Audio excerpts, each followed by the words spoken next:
Hello, this is Julius from Basic Financials.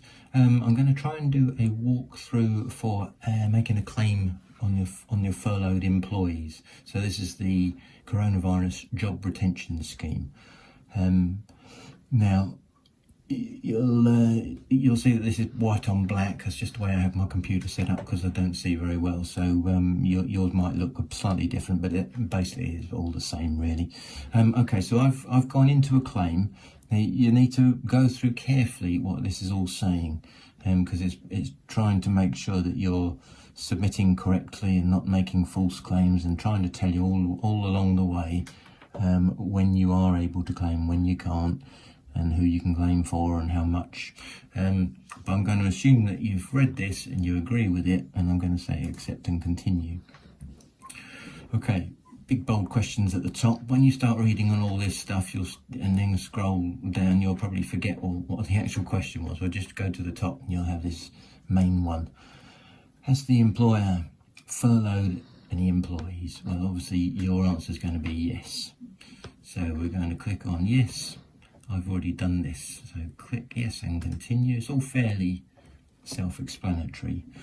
Will the full amount from this claim be paid to the furloughed employee or employee? So basically what it's saying is if you're going to be claiming 80% of their normal wage, you need to be paying at least 80% of their normal wage to that employee. You can't pay them 60% or 50% and then claim back 80% of their normal wage. So you need to be paying them. You can pay them 100% of their wage if you want, but then you can only claim back 80%. So the answer's got to be yes to that, otherwise you won't be able to carry on.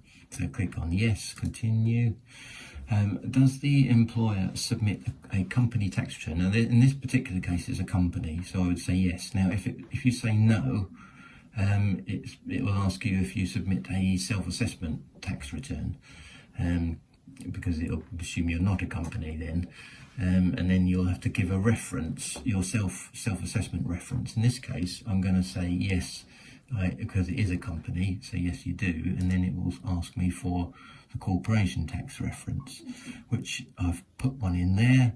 Continue. What is the name of the company? I've just put in a make-up name, ABC Limited. You'll type that in, whatever your company is, and it'll all match up. Well, actually, they might not match up because they will probably check it later on. But the reference number is the main thing. So we'll put that in. In this section, you will need to tell us about the claim, right? Okay, and this is important to read through this. It tells you how much you can claim. I think this is the bit that does it. Yep, it's 80% of their wages, up to a maximum of £2,500 a month.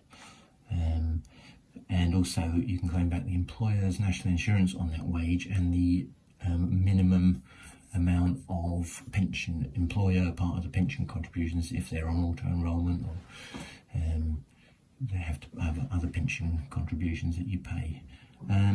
So we'll continue on that, but do read that. Tell us about the claim. So this is where you're going to put in the period of the claim.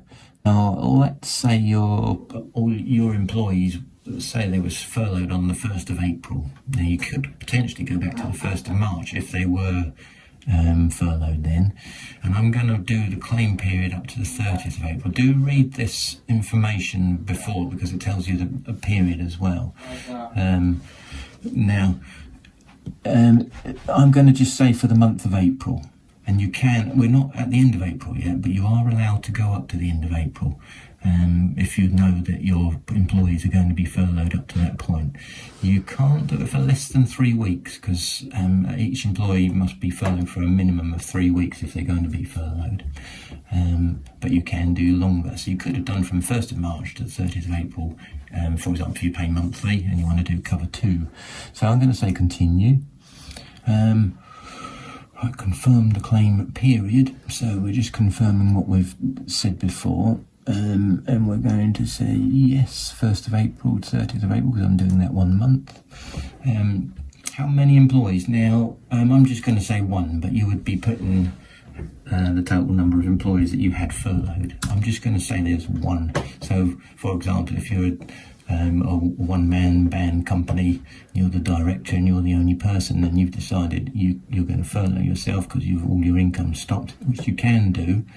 Then we'll continue there. Right, we could confirm that we're just doing for one employee. Confirm.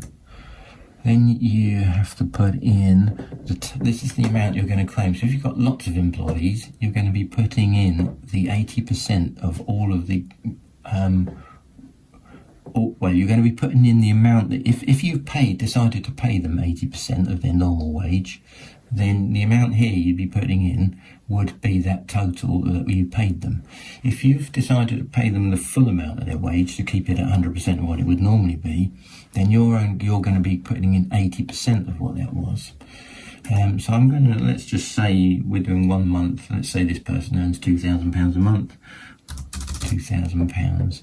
Now, this isn't going to tie up necessarily to your payroll records. You've got to put in here the amount of the employer national insurance.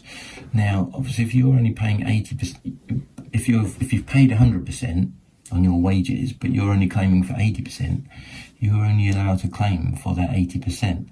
So this isn't going to tie up with your records. You're going to need to work out, unfortunately, how much the national insurance would have been on 80%.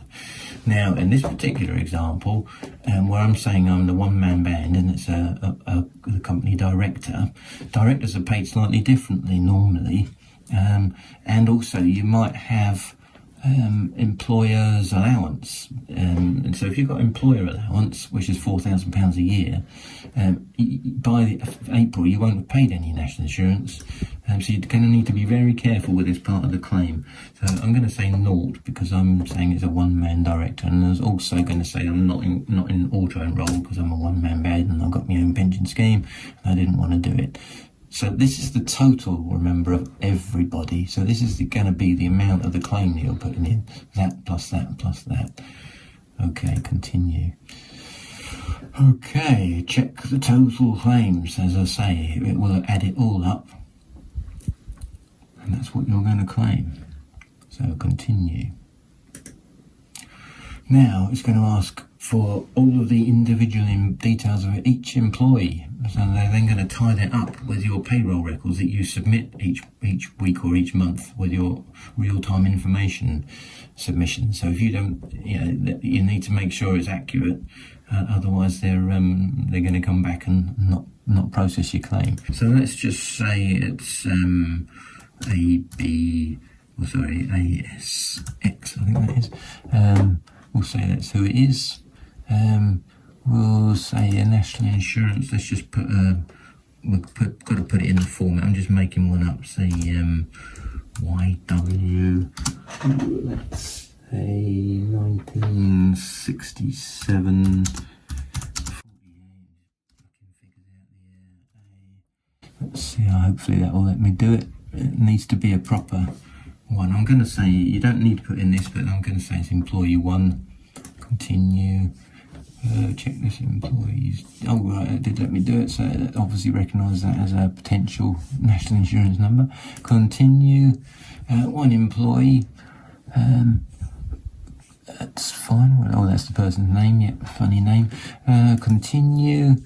What type of bank? Right, this is the bit where I'm going to stop now. You need to put in your bank details where you want it to go into. Normally, well, it could be either of those, and then they'll want your bank details, and the money should go into your account after you've entered this and entered the bank details. It will ask you to. I haven't seen what it does, but I'm going to assume that it will ask you to check carefully your claim. It will probably summarise everything, and then it will ask you to confirm that you're doing everything accurately and honestly and in the spirit of of what it's supposed to do, and ask you to submit. And then the money should go into whatever account you've said within I think it's 6 working days, they're saying. So in theory, you could submit this claim now for up to the 30th of April and get the money in before you have to pay your April wages, which is what they're trying to do, really. Once you've done one claim, You can't submit another claim for that same period, but obviously in this case, when you come to do, you could then do a May claim later on.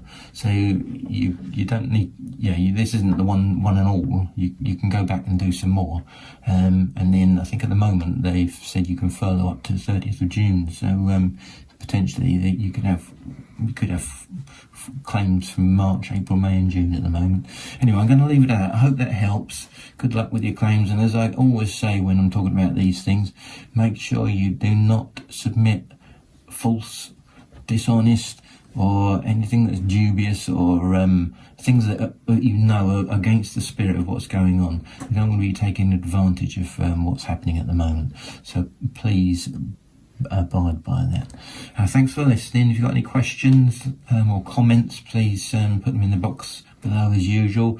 If you like and subscribe, and as I say, if you subscribe, then you'll know when I put another video up. And I hope that helps. See you again soon.